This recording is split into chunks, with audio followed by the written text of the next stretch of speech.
Okey, kepada duo Amanah dan duo Taibah, kita bertemu kembali dalam video yang kedua.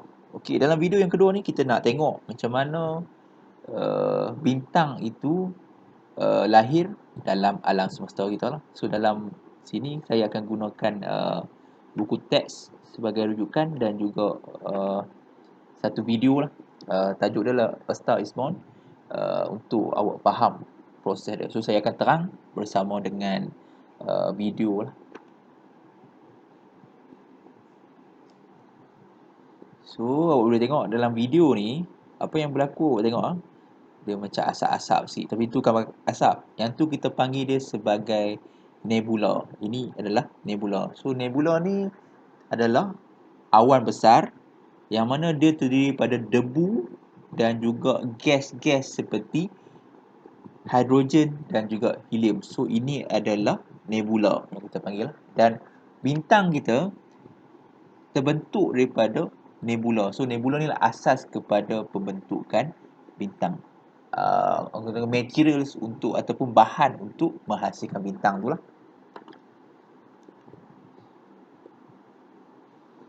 Okay, so kita tengok proses video tu. So lama kelamaan awak boleh tengok. Sekejap saya tengok lepas ni.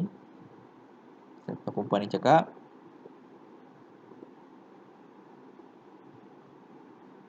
Okay, lama kelamaan awak nampak nebula ni semakin ditarik, betul lah. So apa yang berlaku adalah dalam video yang sekarang ni yang berlaku, awak boleh nampak bahawa terdapat satu daya graviti yang kuat yang mana dia akan menarik gas-gas debu dan juga oksigen dan sebagainya dalam nebula ni. Yang mana dia, bila dia menarik tersebut, dia akan membentuk satu benda yang lain yang kita panggil dia sebagai satu gumpalan gas. Okey. So daya, boleh nampak daya graviti yang kuat ini menarik gas-gas dan darah debu dalam nebula dan akhirnya terbentuklah satu benda yang kita panggil sebagai gumpalan gas. Okey. So boleh tengok tu lah, gumpalan gas yang kita panggil sebagai gumpalan gas. Okey. So lepas tu gumpalan gas tadi sama juga, dia akan mengalami daya tarikan graviti yang kuat juga. Dan akhirnya gumpalan gas tersebut lama kelamaan akan bertukar menjadi teras. So maksudnya kat sini gumpalan gas tadi mengalami daya graviti yang kuat. Jadi gumpalan gas tu akan mengecut. Maksudnya dia semakin rapat dan semakin termampat. Dan bila termampat semua tu, dia akan menghasilkan satu benda yang baru pula, iaitu teras. So daripada nebula kepada gumpalan gas kepada teras. So boleh tengok kat sini. Okey, nampak dekat tengah ni dia dah membentuk satu benda yang baru, iaitu teras. So yang ni adalah gumpalan gas dekat kerja saya. Di tengah ni kita panggil sebagai teras. Okey. Di teras ni pula sama juga teras ni.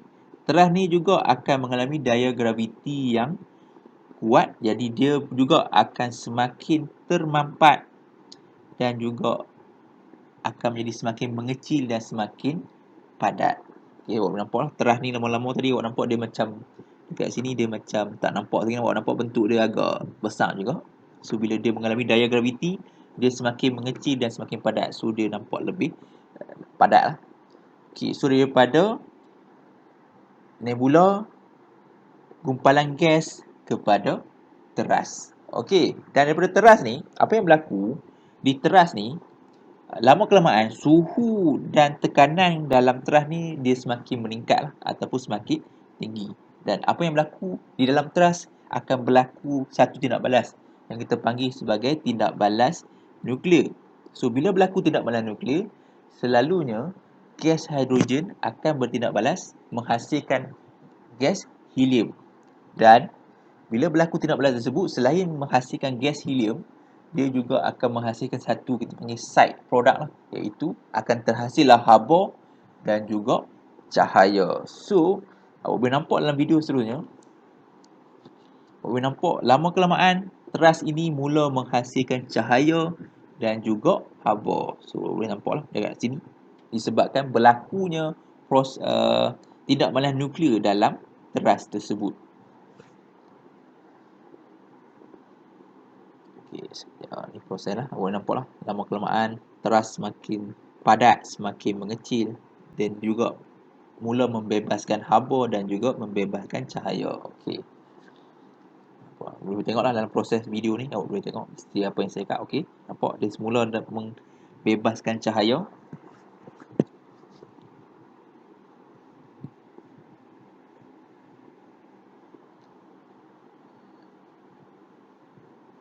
Okey, jadi inilah bintang baru kita.